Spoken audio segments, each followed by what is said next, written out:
We feel that in one sense we know the truth. We want to be right with God. We want to do the right thing. We want to honor our parents. But on the other side, we see everybody doing something different. And so we question the truth. We question ourselves. We question our identity. We question everything around us.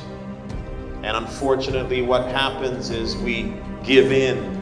And so we slowly, in our mind and our heart, open up to everything else. And we become corrupt. We become unclean. We've dismissed the truths of God. We've believed a lie. We said to ourselves, God does not know what he's talking about. This was for them 2,000, 3,000 years ago. It worked then, but it doesn't work now. We start to say things that are not reflective of faith, of the words of the Lord. And the sad reality is that we do the same thing in church. We do it in church. The churches are no better than the culture around us. The church feels that, well, if we don't accommodate the people of this culture and their ways, their philosophies, their teachings, that they're not going to have a church that's full. They won't be able to pay their bills. They won't somehow be able to reach the people. Some people say that certain lifestyles are not to be worried about. We say, what is it to us? What's the big deal? Muslims teach Islam, so there's a lot of things that we agree on. So let's not create division. These people just want to love who they want to love. Why do we concern ourselves? Why don't we mind our own business? We make all of these exceptions, compromises.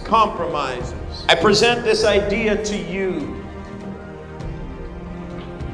that maybe, just maybe, we've become inundated with a worldview that has been oppressing the truth for so long that we have stepped away from the public and have closed the door and become closet believers. We've silenced the Word of God. We've shut our mouths from preaching the Word of God. We've patterned our life after the culture more so than the ways of the Lord. But it must have been a long process of breaking down social constructs. The enemy is not playing games. You see, while the church was sitting back enjoying the comforts of their blessings that God has given them, the enemy was working overtime to get a ground in your country. The enemy would come and shake your hand, smile in your face, tell you that they're okay with your teachings, get themselves into positions. And next you know, when they get in their positions and positions of power, they change the curriculum, change the law, fire those who are godly, and put people just like them with their philosophies in power. And next you know, you're outed. You're outside. You're subjugated. And so we have an education system where the council is coming along and say, listen, we have no problem you being a Christian school. We have no problem you teaching faith. You can be an independent school, but you have to teach the required curriculum of UK alongside your faith. And there's a temptation that we all have. Well, at least, like beggars, at least I get a little bit of crumbs to eat from. At least at least I can have some shelter. I wonder what happened to the people of UK. The very nation that was founded upon Christian principles. I have a King James Version Bible all around the world. This is the standard version of the Word of God. UK. It was coming from your country. I wonder what happened that the people of UK turned from people in power to beggars from people that have no interest in the welfare of UK.